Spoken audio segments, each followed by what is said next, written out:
warahmatullahi wabarakatuh.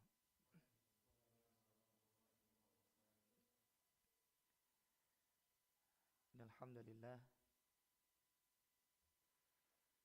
nahmaduhu wa nasta'inuhu wa nastaghfiruh wa na'udzu billahi min syururi anfusina wa min sayyiati a'malina. Man yahdihillahu fala mudilla lahu wa man yudlil fala hadiya lahu. Asyhadu an la ilaha illallah wahdahu la syarika lah wa asyhadu anna Muhammadan abduhu wa rasuluh wa safiyuhu wa khaliluh salawatullahi alaihi wa ala alihi wa ashabihi wa man tabi'ahum bi ihsanin ila yaumiddin. Ya ayyuhalladzina amanu taqullaha haqqa tuqatih wa la tamutunna illa wa antum muslimun. Amma ba'du. Ma'asyiral muslimin rahimakumullah. Alhamdulillah, pada malam hari ini Allah Subhanahu wa taala masih memberikan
disebutkan bahwasanya jalan lurus yaitu jalan yang menggabungkan antara ilmu dan amal. Dan ada di sana satu millah atau agama yang mana jalan mereka itu menyelisihi jalan ilmu dan amal. Ada yang ekstrim kiri dan ada yang ekstrim kanan. Dan khairul umur awsatuha, yaitu sebaik-baik perkara itu yang tengahnya. Yang ekstrim kanan siapa? Yaitu orang-orang yang mereka mengetahui tapi tidak mengamalkan apa yang mereka ketahui. Kemudian ekstrem kiri yaitu mereka yang beramal tanpa didasari ilmu. Adapun yang tengah yaitu mereka menggabungkan antara ilmu dan amal. Oleh karena pada malam ini insyaallah kita selesaikan tafsir ini, yaitu lebih khusus, lebih rinci nanti kita membahas manhaj atau cara, metode dari orang-orang yang menyimpang. Karena dikatakan ketika seorang mengetahui penyimpangan bukan untuk diamalkan tapi untuk dia hindari. Manhaj pertama yang melisihi jalan yang lurus yaitu ghairil maghdubi alaihim, yaitu orang-orang yang dimurkai. Dan telah datang tafsir dari ayat ini dari Nabi kita Muhammad SAW, diriwayatkan dari beliau bahwasanya mereka adalah al-Yahud. Mereka adalah orang-orang Yahudi. Yaitu apa manhaj mereka? Yaitu ya'lamul haqq wa la ya'malu bih. Mereka itu tahu kebenaran tapi tidak mengamalkan. Ini manhaj Yahudi, cara metode beragama orang Yahudi. Mereka tahu tapi tidak diamalkan. Nah, kita hati-hati. Jangan sampai kita menisbahkan kepada agama yang mulia ini, menisbahkan kepada manhaj yang mulia ini, tapi di sisi lain ada hal-hal yang mungkin kita masuk pada naudzubillah manhaj mereka. Kita tahu tapi tidak mengamalkan apa yang telah kita ketahui. Dan di dalam syariat banyak sekali celaan bagi orang-orang yang seperti ini. Tahu, iya tahu, tapi tidak mengamalkannya. Bahkan Allah Subhanahu wa taala di banyak ayat menyebutkan terkait manhaj Yahudi ini. Mereka tahu tapi tidak mengamalkan. Di antaranya di surah Al-Baqarah di ayat 89 itu ketika disebutkan di sini walamma ja'ahum kitabun min 'indillah musaddiqul lima ma'ahum wa kanu min qablu yastaftihuna 'alal ladzina kafaru falamma ja'ahum ma 'arafu kafaru bih fala'natullahi 'alal kafirin. Artinya, dan ketika datang kepada mereka suatu kitab itu di sisi Allah. Maksudnya apa? Al-Quran. Musaddiqul lima ma'ahum, yang mana Al-Quran tersebut membenarkan apa-apa yang berada di tangan orang Yahudi, Taurat.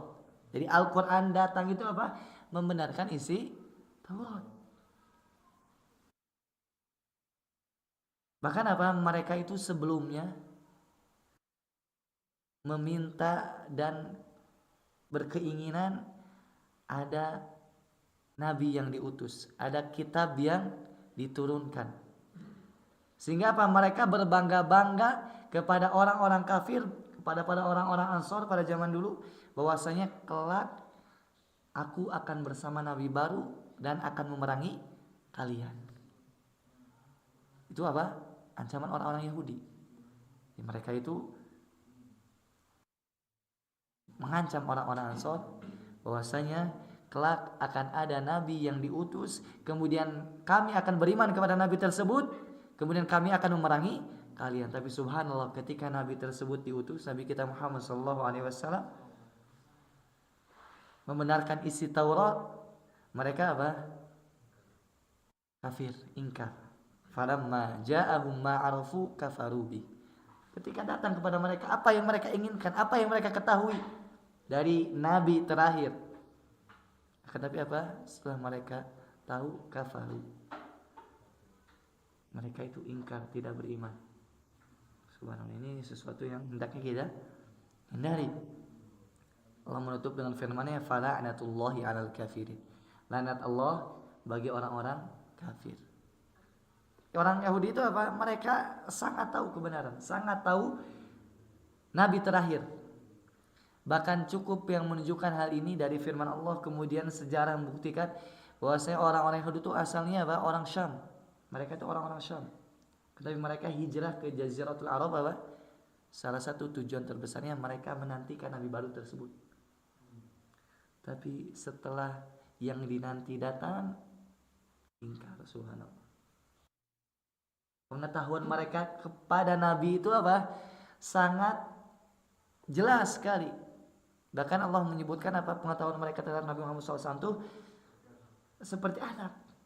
Ya arifunahu kama yarifuna abna'ahum. Mereka tahu Nabi Muhammad sebagaimana mereka tahu anak-anak mereka sendiri. Tahu sangat jelas sekali. Sifatnya seperti apa, kemudian fisiknya, nanti tanda-tanda kenabiannya, kemudian tempat hijrahnya, dan lain sebagainya.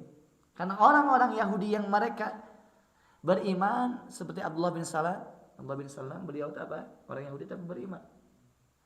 Tahu betul. Begitupun orang-orang yang datang setelah orang Yahudi atau Nasrani, mereka juga tahu betul Nabi Muhammad. Contohnya apa? Waraqah bin Naufal, beliau juga tahu betul Nabi Muhammad SAW. Tapi ini manhaj mereka, tahu kebenaran tapi tidak mengamalkan. Apa penyebabnya? Hasad. Hasadan min indi anfusihim, mereka hasad. Asalnya apa? Mereka menginginkan nabi terakhir itu turun dari keturunan Nabi Yakub alaihissalam. Akan tetapi ternyata nabi terakhir keturunan Ismail alaihissalam. Mereka nggak terima.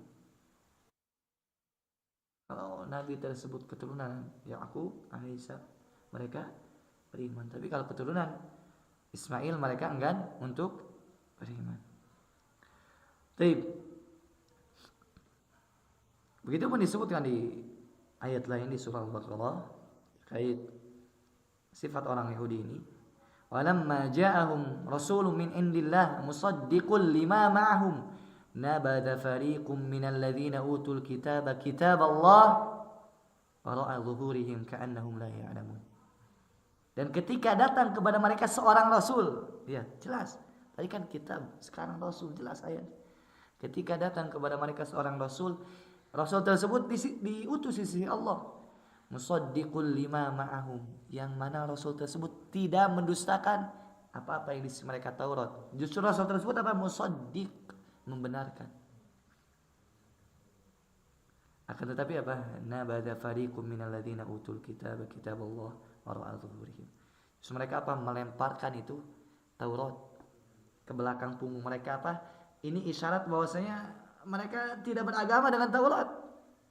Seandainya mereka benar beragama dengan Taurat, niscaya mereka mengamalkan isi Taurat, yaitu mengikuti Nabi Muhammad sallallahu alaihi wasallam.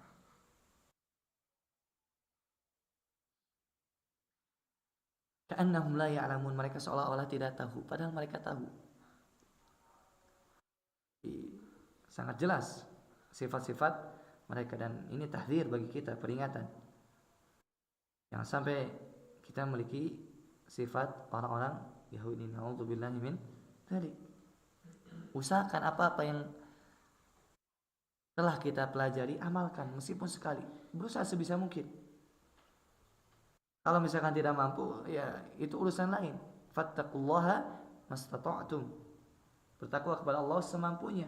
La yukallifullahu nafsan illa usaha. Allah tidak membebani jiwa itu apa? Sesuatu yang dia tidak mampu. Sebisa mungkin. Kalau kita tahu, amalkan. Terlebih apa? Terlebih yang wajib, tentu ini tidak ada toleransi. Yang sunnah juga apa? Berusaha sebisa mungkin maksimal. Yang haram tidak ada toleransi, sudah tinggalkan. Yang makruh berusaha sebisa mungkin apa? Tinggalkan. Kan ini jalan keselamatan. Kaidahnya apa? Para ulama menyebutkan, ketika kita tahu ilmu, maka satu kali saja mengamalkan itu sudah dianggap apa? Mengamalkan ilmu tersebut. Tapi kalau continue itu lebih baik lagi. Selanjutnya Allah juga menyebutkan terkait orang-orang Yahudi. Lihat, Allah memperumpamakan orang Yahudi itu apa? Seperti himar. Matsalul ladzina hummilut taurata tsumma lam yahmiluha kamatsalil himar yahmilu asfara. Subhanallah. Perumpamaan orang-orang yang mereka itu memikul Taurat, tahu mereka Taurat, paham betul isinya. Kemudian tsumma lam yahmiluha, tapi mereka tidak mengamalkannya. Kamatsalil himar yahmilu asfara. Sebagaimana keledai yang keledai tersebut membawa di atas punggungnya apa? Kitab-kitab, lembaran-lembaran. Kira-kira manfaat tidak keledai itu membawa kitab suci? Tidak manfaat. Begitu pun orang-orang Yahudi, pengetahuan mereka terhadap kebenaran tidak manfaat sebagaimana tidak manfaatnya keledai membawa kitab-kitab. Subhanallah, ini kalau orang Arab itu apa? Kalau sudah perumpamaannya keledai, hina. Ya benar himar misalkan. Wahai anak keledai, ini sesuatu yang hina, sudah apa? Jadi lagi puncak-puncak marah misalkan. Ya benar himar, ya benar kalb misalkan. Bi'sa matsalul qaumil ladzina kadzdzabu biayatillah wallahu la yahdil qaumal dzalimin. Sungguh mereka itu apa? Kaum yang sangat buruk, mereka mendustakan ayat-ayat Allah Subhanahu wa taala. Dan Allah Subhanahu wa taala tidak memberi hidayah suatu kaum yang zalim. Ini orang-orang Yahudi. Dan tentunya jangan sampai kita berpikir kan ini orang Yahudi, Ustaz. Ya kita juga apa, kalau misalkan manhajnya, metodenya seperti mereka, masuk terhadap celaan ini. Kenapa? Al-ibratu bi umumil lafzi. Nah itu. Karena yang jadi patokan itu umumnya lafal. Bukan apa khususnya sebab atau bukan khususnya khitab. Kecuali memang apa ada dalil penghususan. Seperti itu. Kalau misalkan oh ini mau orang Yahudi kemudian kita tidak mengambil manfaat, ini seolah-olah sia-sia dan Al-Qur'an mustahil sia-sia. Karena tidaklah suatu kisahkan di Al-Qur'an kecuali ada manfaatnya, ibrahnya yang hendaknya kita ambil. Allah melaknat orang Yahudi. Allah mencela orang Yahudi. Sifatnya seperti ini, maka pelajaran bagi kita jangan sebagaimana sifat orang-orang Yahudi ini. Dan sampai sekarang orang Yahudi itu apa? Pintar-pintar mereka. Pintar-pintar mereka itu sampai sekarang. Terkenal apa dengan kejeniusan ya. Tapi apalah gunanya kejeniusan ketika memang apa? Menolak kebenaran. Gak ada manfaatnya. Dari bukti yang menunjukkan bahwasanya ayat tersebut bisa masuk ke kaum muslimin yang mereka sesuai atau manhajnya sama dengan orang Yahudi. Allah mengatakan di ayat lain, ya ayyuhalladzina amanu lima taquluna ma la taf'alun. Wahai orang-orang beriman, kenapa engkau itu mengucapkan sesuatu yang engkau tidak lakukan? Wahai orang-orang beriman, kenapa engkau itu mengucapkan sesuatu yang engkau tidak lakukan? Engkau memerintahkan yang baik tapi engkau tidak melakukan kebaikan. Engkau melarang keburukan tapi engkau justru melakukannya. Nauzubillah min dzalik. Bahkan disebut dalam hadis, orang yang seperti ini itu apa? Kelak pada hari kiamat di neraka dia disiksa, naudzubillah min dzalik, apa usus-ususnya itu keluar. Bahkan dia apa? Keliling sebagaimana kelilingnya apa? Keldai. Naudzubillah. Ini bentuk penghinaan. Seorang dai, seorang ustaz. Para penghuni neraka mereka keheranan. Ya fulan ma sya'nuk? Wahai fulan, kenapa engkau bisa seperti ini? Kok bisa masuk neraka dengan sesuatu yang bentuk paling hina, sebagaimana keledai kemudian ususnya dikeluarkan. Para penghuni neraka heran. Para penghuni neraka tahu dia ustaz, dia menyampaikan ilmu. Ya fulan ma sya'nuk? Wahai fulan, apa perkara yang bisa engkau seperti ini? Alaysa kunta ta'muruna bil ma'ruf wa tanha 'anil munkar? Bukankah engkau dulu di dunia memerintahkan kami untuk berbuat baik? Dia dai, ustaz. Wa tanha 'anil munkar? Bukankah engkau dulu di dunia melarang kami dari berbuat kemungkaran? Kemudian orang tersebut menjawab, kuntu amurukum bil ma'ruf wa la ati. Ya, dulu saya di dunia memerintahkan kalian untuk melakukan kebaikan tapi saya tidak melakukan. Subhanallah. Ini pelajaran yang sangat besar bagi kita. Berkecimpung di dunia dakwah. Yang sampai kita naudzubillah termasuk orang seperti ini. Dihinakan sama Allah Subhanahu wa taala. Karena asalnya seorang pengemban ilmu itu mulia. Karena ilmu itu sendiri mulia. Kapan menjadi hina? Ya ketika dia niatnya enggak benar atau ketika dia tidak mengamalkan ilmu tersebut. Sesuatu yang mulia ini seolah-olah tidak ada harganya ketika apa? Tidak diamalkan. Bahkan seluruh keutamaan ilmu yang ada di dalam Al-Qur'an, seluruh keutamaan ilmu yang ada dalam hadis Nabi kita Muhammad SAW, tidaklah itu kecuali diperuntukkan bagi orang-orang yang memang mengamalkan ilmu tersebut. Jadi jantung misalkan Ustaz, keutamaan ilmu itu banyak. Ya betul, tapi keutamaan ilmu tersebut didapatkan bagi orang-orang yang mengamalkan ilmunya. Adapun orang yang tidak mengamalkan ilmunya, bukan keutamaan yang ia akan dapatkan, tapi kehinaan. Dan ingat juga kita jangan sampai tertipu. Ya udah Ustaz, beratlah saya berkecimpung dalam dakwah, jadi Ustaz, jadi dai. Ya udah mundur saya. Enggak. Kita tetap berusaha istiqomah di jalan yang mulia ini, tapi luruskan niat, amalkan ilmu tersebut. Baik, kata orang tersebut apa? Dulu saya memerintahkan kalian untuk melakukan perkara yang ma'ruf, tapi saya tidak melakukannya. Wa anhaakum 'anil munkar wa ati. Dan aku melarang kalian dari sesuatu yang jelek, perbuatan yang munkar, tapi aku justru mendatangi hal tersebut. Subhanallah. Dia mengerikan. Pada hari kiamat ada orang yang seperti ini. Bahkan pertama kali neraka itu dinyalakan bagi orang yang tidak beramal dengan ilmunya. Orang yang tidak lurus niatnya. Disebut dalam hadis bahwasanya apa? Kelak pada hari kiamat tuh yang pertama kali dilemparkan tuh 3 kelompok, 3 golongan. Salah satunya apa? Qari'ul Quran. Kemudian yang kedua apa? Alim, ustaz, ulama. Ketika dia ditanya oleh Allah Subhanahu wa taala, bukankah aku berikan ini, berikan itu? Ya, dia mengakui. Dia mengatakan bahwasanya aku baca Quran untukmu. Aku mengajari manusia. Tapi apa kata Allah? Kadzabt. Kau dusta. Tapi apa tujuannya? Engkau mengajarkan manusia supaya yuqal alim, supaya dikatakan alim. Kemudian engkau mengajari Al-Quran supaya dikatakan yuqal qari, supaya engkau dikatakan qari. Faqad qil, dan engkau sudah dapatkan gelar tersebut. Qarinya sudah dapat, alimnya sudah dapat. Peringatan juga bagi kita.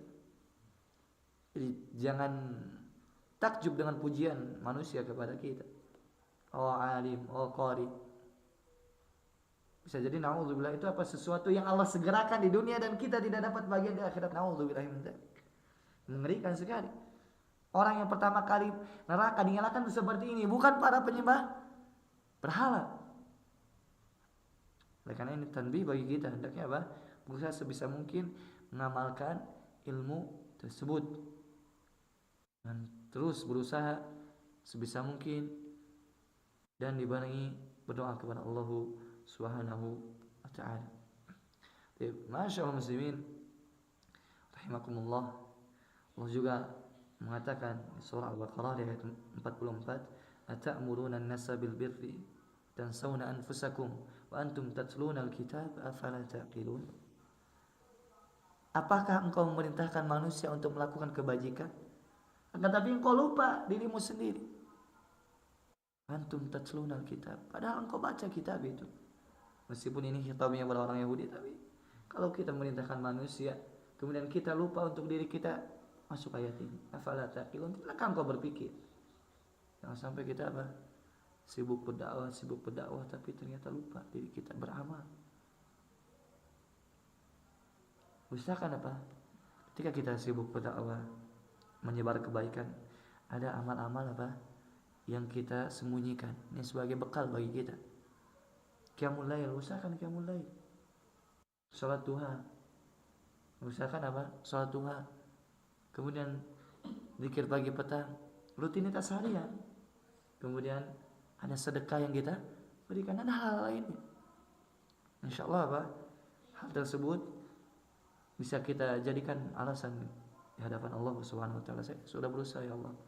Saya berusaha untuk di samping berdakwah, saya juga beribadah dalam keadaan sendirian.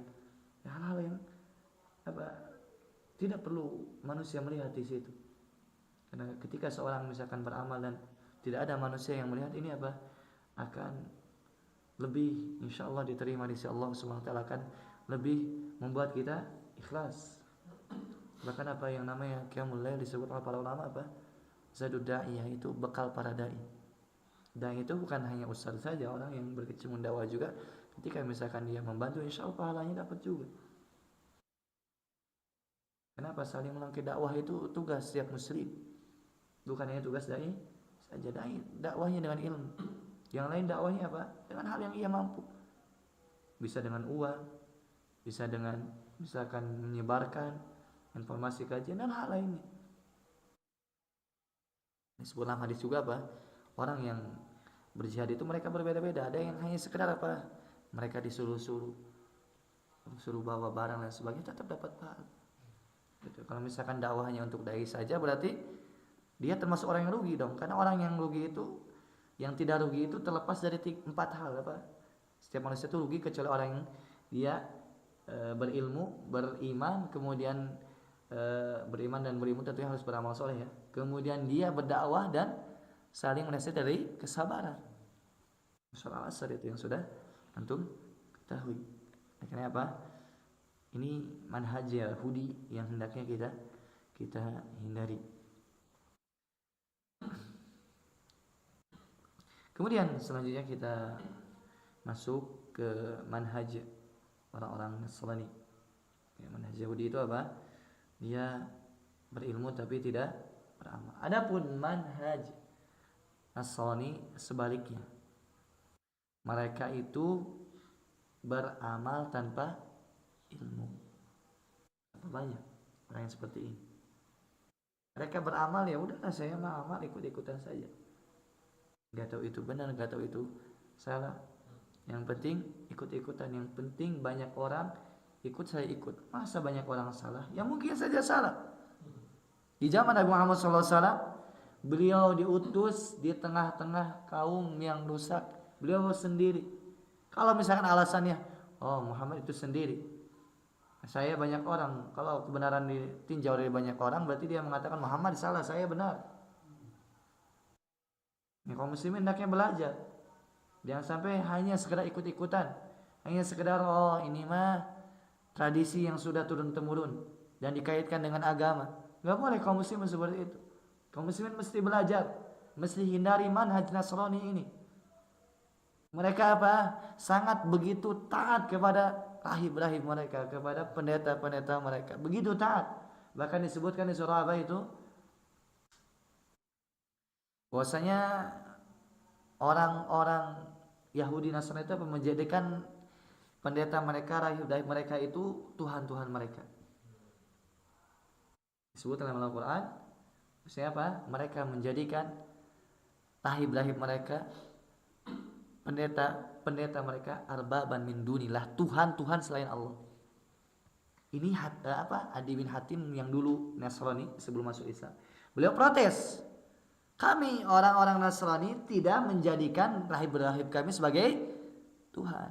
Nabi SAW menjelaskan, bukankah rahib-rahib kalian menghalalkan apa yang haram? Ya, kata Adi bin Hatim yang dulu masih Nasrani. Rahib-rahib mereka menghalalkan yang haram dan mengharamkan yang halal. Ya, kata Nabi SAW, itu bentuk peribadatan. Ini bentuk peribadatan itu apa? Sekedar ngikut dan menyelisihi syariat. Nah ini bentuk peribadatan. Kata Nabi Muhammad SAW.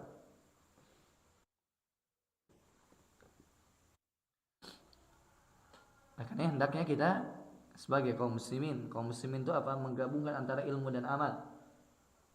Hindari manhaj Yahudi yang tahu tidak beramal, begitupun hindari manhaj Nasrani, beramal saja tanpa ada ilmu. Makanya kalau misalkan ada dai atau siapapun itu yang mengajarkan suatu amalan, tanya dalilnya ada enggak. Jangan terlalu siqah, yang terlalu percaya oh ini mah orang alim, orang. Jangan ditanya lagi ini mah. Ya, harus ditanya. Ini sebagian orang ketika ditanya marah. Dalilnya mana? Apakah kamu enggak percaya sama saya? Masa saya enggak? Jangan marah, jelaskan sama umat. Nah, ketika seorang misalkan sudah mulai perhatian terhadap dalil, insyaallah apa? Dia ingin memperbaiki agama dia. Sebagian kita tuh subhanallah Pak, kalau masalah dunia enggak mau apa, kalau bodoh ya saya mah belum tahu kalau masalah dunia. Kalau masalah agama mah semuanya berbicara. Semuanya berbicara subhanallah. Padahal agama apa? Sesuatu yang besar yang tidak setiap orang berani atau harus atau layak berbicara terkait agama ini. Apa itu manhaj Nasrani disebutkan di sini? Itu mimman ya'budullaha tabaraka wa ta'ala bi ghairi basiratin wal ilmin. Dia beribadah kepada Allah, ya betul. Akan tetapi tanpa ilmu, tanpa ada basirah, keterangan yang jelas. Dan Allah menyebutkan di surah Al-Hadid terkait orang-orang Nasrani ini, mereka apa? Warahbaniyah ibtada'uha, yaitu mereka mengada-adakan kerahiban. Kerahiban itu apa? Mereka fokus ibadah dan meninggalkan seluruh duniawi. Ini kerahiban. Kata Allah SWT, kata benar, kami tidak mewajibkan itu atas mereka. Lihat, Allah menyebutkan bid'ah orang-orang Nasrani. Itu apa? Kerahiban. Ibtada'uha, bid'ah yang mereka ada-adakan sendiri. Maka katabna alaihim, kami tidak wajibkan kepada mereka ini. Illa ibtigha ridwanillah. Lihat, salah satu tafsirnya apa? Mereka itu beralasan ibtigha ridwanillah, saya cari keridhaan Allah. Subhanallah. Jadi saya itu melakukan kerahiban tujuannya apa? Supaya Allah ridho. Ini betapa banyak orang yang seperti ini. Oh, yang penting kan saya mencari ridho Allah. Amalan ini syariatkan ada contohnya atau tidak, ini baik. Subhanallah. Bukankah apa-apa yang disyariatkan oleh Nabi SAW itu cukup bagi kita? Kenapa harus tambah-tambah lagi? Karena tidaklah agama itu rusak kecuali mulainya apa? Dari sesuatu yang diadakan. Adakan bid'ah. Sehingga apa yang sunnah hilang. Yang sunnah tergantikan. Coba kalau orang berpegang teguh dengan sunnah, apa langgang itu agama.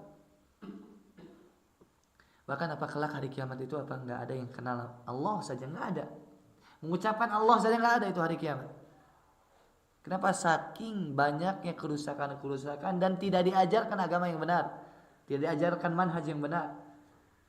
Kalau orang terus diajarkan manhaj yang benar, insya Allah Pak, hal tersebut akan membawakan kebaikan yang sangat banyak.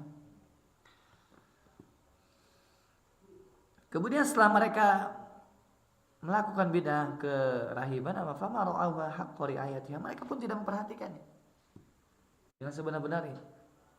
Dan sampai sekarang ada ya yang gak nikah biarawatinya, kemudian bahkan ada kisah terkait hal ini, yaitu seorang ulama, dia cerdas. Jadi ya diutus kepada kerajaan Romawi, yaitu orang-orang Nasrani. Raja tersebut tentunya apa banyak pengawalnya dan sebagainya. Ulama tersebut masuk sendirian dan menanyakan sesuatu yang bikin mereka kaget, yaitu apa? Bagaimana kabar rahib-rahib mereka? Bagaimana keadaan istri rahib tersebut? Bagaimana keadaan anak-anak rahib tersebut? Oh, marah itu. Apakah engkau nggak tahu rahib itu nggak punya nggak punya istri? Subhanallah, kata alim tersebut. Engkau mensucikan rahib dari anak dan istri, tapi engkau tidak mensucikan Allah dari anak dan istri. Subhanallah. Baru masuk sudah disekat mati ini. Kenapa orang Nasrani meyakini Allah apa? Punya anak. Karena Allah lam yalid walam. Mereka mensucikan rahib-rahib mereka, akan tapi kepada Allah mereka tidak mensucikan. Ini sesuatu yang buruk sekali. Ini manhaj Nasrani. Mereka beramal tanpa ilmu. Taklid buta mereka itu Nasrani itu kepada rahib-rahib mereka. Na'udzubillah min dzalik. Ini pelajaran bagi kaum muslimin. Jangan taklid buta kepada tokoh siapapun itu. Tanyakan dasarnya. Gunakan akal sehat, perasaan. Jangan sampai kita mematikan akal kita yang Allah telah berikan kepada kita. Alhamdulillah akal sehat, nurani yang lurus. Coba antum misalkan ini akal manusia yang waras saja yang sehat, bagaimana mengatakan Tuhan itu satu dari yang tiga itu satu itu tiga, dari mana ini coba? Ini kalau akal sehat digunakan apa? Itu orang-orang Nasrani masuk Islam itu. Kan tapi taklid buta, ya udahlah kata rahib saya. Bahkan kalau mulai orang tanya terkait Nasrani itu dimarahin mereka. Jangan terlalu tanya, udah pasrah saja. Cukup pasrah. Kalau berbuat dosa akui, datang ke sana. Kemudian akui kesalahan tersebut. Subhanallah. Bahkan ada yang mengatakan bayar katanya. Subhanallah, ini enak sekali, gampang sekali. Kemudian di antara doktrin mereka juga ada penebusan dosa. Ini akidah mereka, ini jelas yang diketahui. Nabi Isa turun itu sebagai penebus dosa. Siapa yang berbuat salah? Nabi Adam. Kenapa ditebus oleh Nabi Isa alaihissalam? Katanya itu semua orang berdosa kecuali ya sampai Nabi Isa turun kemudian sebagai tebusan. Subhanallah. Padahal Nabi Adam telah bertobat. Nabi Adam melakukan kesalahan betul, tapi telah bertobat. Bagaimana orang yang telah bertobat harus ditebus dengan orang lain yang nggak tahu apa-apa? Ini akal sehat harusnya digunakan. Nah begitupun kaum muslimin. Jangan sampai taklid pula, jangan sampai ikut. Oh itu mah tokoh saya udah pesantren di sini berapa tahun. Nah, tanyakan, kritis, tanyakan dalilnya. Agama ini dibangun di atas dalil. Allah mengatakan fa'alam annahu la ilaha illallah, ketahuilah tidak ada Tuhan yang berhak untuk diibadahi kecuali Allah. Ini la ilaha illallah mesti diilmui, apalagi selainnya. Ini manhaj yang hendaknya kita pegang teguh, ilmu dan amal ini yang perlu kita usahakan. Kekurangan ya betul kita akan, tapi apa berusaha untuk lurus. Saddidu wa qaribu, berusaha untuk lurus, kalau nggak bisa dekat saja situ. Allah al-Muslim ini manhaj orang Nasrani, yaitu mereka beramal tanpa ilmu.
Jadi kita lanjutkan sebentar. Di sini penulis Hafizullah Ta'ala menjelaskan terkait ayat terakhir ini. Jalan lurus itu jalan orang-orang yang telah Allah berikan nikmat, bukan orang yang dimurkai, bukan juga jalan orang yang sesat. Itu kata beliau, wal maqsudu at-tahdhiru min ulama isu wa ubadid dolal. Maksudnya apa, ini juga terdapat peringatan bagi ulama palsu, ulama yang buruk, ulama yang jelek, wa ubadid dolal, dan para ahli ibadah yang sesat. Di ulama su itu ulama palsu yang dia tahu tidak beramal. Rata-rata ulama itu yang ulama su itu mereka tahu kebenaran, rata-rata seperti itu. Karena mereka baca. Ulama yang mungkin dulunya dia di atas jalan yang salah, tapi ketika dia baca dan Allah beri taufik karena ada niat yang baik pada diri dia, beri hidayah, banyak yang seperti itu. Tuduh ini, tuduh itu, tapi dia mengkaji. Itu ada salah satu doktor di Al-Azhar, beliau sangat benci kepada Syekhul Islam Ibnu Taimiyah rahimahullah ta'ala. Beliau disertasinya ingin nyerang Ibnu Taimiyah, tapi beliau mengkaji tentang Ibnu Taimiyah. Kata beliau, saya tidak tahu dulu agama yang benar kecuali setelah baca kitab Ibnu Taimiyah. Subhanallah. Akhirnya apa? Beliau jadi dai yang menyerukan kebenaran, pembela Syekhul Islam utamanya bahkan apa? Syekh Khalil Khalas, Syekh Khalil apa? Beliau punya kitab mensyarah kitab akidah Wasithiyah. Padahal dulunya apa? Al-Azhar Tulen. Bahkan disertasinya niatnya ingin membantah Ibnu Taimiyah. Akhirnya kalau belajar mengkaji. Terus setelah itu apa? Saya dulu tidak tahu agama yang benar kecuali setelah baca kitab Ibnu Taimiyah. Subhanallah. Ini ulama apa yang ulama sudah apa berilmu tanpa amal. Begitupun ubadid dhalal siapa? Para ahli ibadah yang sesat, maksudnya ahli ibadah tapi tanpa ilmu. Ibadah zikir sambil joget-joget sambil putar-putar dan gerakan-gerakan yang subhanallah. Ini sebenarnya apa? Orang yang masih di atas fitrah ini mengingkari tentunya. Taib. Kemudian beliau penulis Hafizahullah Ta'ala membawakan ucapan Sufyan ibnu Uyainah. Kata beliau, man fasada min ulama'ina kana fihi syabahun minal yahud. Ulama yang rusak di kalangan kaum muslimin, mereka itu seperti orang Yahudi. Ada ulama yang rusak di kalangan kaum muslimin, apa? Berilmu tanpa amal, seperti Yahudi. Wa man fasada min ubadina kana fihi syabahun minan nasara. Dan ahli ibadah yang rusak pada umat ini, yaitu ahli ibadah yang dia semangat beramal tanpa ilmu seperti apa? Orang-orang Nasrani. Berarti yang benar yang mana? Ilmu dan amal. Tidak sebagaimana orang Yahudi tahu saja tanpa ilmu, tidak juga sebagai orang Nasrani amal saja tanpa ilmu. Baik. Amin a'zami ma yu'inu ala fahmi hadhihi surah haditsu Abi Hurairah radhiyallahu anhu عن النبي صلى الله عليه وسلم فيما يرويه عن ربه تبارك وتعالى أنه قال قسمت الصلاة بيني وبين عبدي نصفين. Dan hal yang dapat membantu kita paham surah Al-Fatihah ini yaitu hadis Abi Hurairah. Beliau meriwayatkan dari Nabi Muhammad SAW dari Rabbnya Tabaraka wa Ta'ala, kata Allah Subhanahu wa Ta'ala, ini namanya hadis qudsi. Kalau misalkan ada hadis kemudian disebutkan bahwasanya qala Allah, ini namanya hadis qudsi atau hadis ilahi. Karena qala Allah itu apa? Identik dengan Al-Qur'an. Kalau disebut dalam hadis maka ini hadis qudsi atau hadis ilahi. Yaitu apa? Aku membagi salat antara ku dan antara hambaku menjadi dua bagian. Maksud salat di sini adalah Al-Fatihah. Qasamtu sholata maksudnya apa? Al-Fatihah. Salat di sini adalah Al-Fatihah. Kenapa disebut salat? Karena memang Al-Fatihah itu termasuk rukun salat. Yang mana la salata liman lam yaqra bi Fatihatil kitab. Tidak sah salat seorang ketika tidak baca Al-Fatihah. Ini juga apa? Nanti sebagai dalil bahwasanya ayat pertama dari surah Al-Fatihah itu adalah alhamdu. Di ulama kan sebagian berpendapat ayat pertama itu alhamdu, bukan bismillah. Dalilnya ini. Kata Allah tadi apa? Aku membagi Al-Fatihah menjadi dua bagian. Wali abdi masa'al. Dan untuk hambaku itu apa yang mereka minta. Lihat apa yang pertama. Fa'idha qala al-abdu, ketika hambaku berkata alhamdulillahirabbil alamin. Lihat. Al-Fatihah kemudian enggak bismillah dulu. Tapi alhamdulillahirabbil alamin. Segala puji hanya milik Allah Rabb semesta alam. Qala Allah Ta'ala, Allah Subhanahu wa taala berfirman, hamidani abdi, hambaku telah memujiku. Wa idza qala ar-rahmanir rahim, ketika seorang hamba berkata ar-rahman, ar-rahmanir rahim, qala Allah Ta'ala asna alayya abdi. Jika berkata seorang hamba, Allah itu maha pengasih lagi maha penyayang, maka Allah mengatakan asna alayya abdi, hambaku menyanjungku. Wa idza qala malik yaumiddin, dan ketika hambaku berkata malik yaumiddin, pemilik hari pembalasan, qala majjadani abdi, hambaku telah mengagungkan aku. Kemudian qala Allah Ta'ala, kemudian Allah Subhanahu wa taala ketika hamba mengatakan iyyaka na'budu wa iyyaka nasta'in, hanya kepada Engkau kami beribadah dan hanya kepada Engkau kami meminta pertolongan. Kata Allah apa? Hadza baini wa baina abdi wa li abdi masal. Ini antara aku dan hambaku. dan bagi hambaku apa-apa yang dia minta. Subhanallah. Kemudian faidza qala, dan ketika seorang hamba berkata iyyaka na'budu wa iyyaka nasta'in, tadi sudah ya.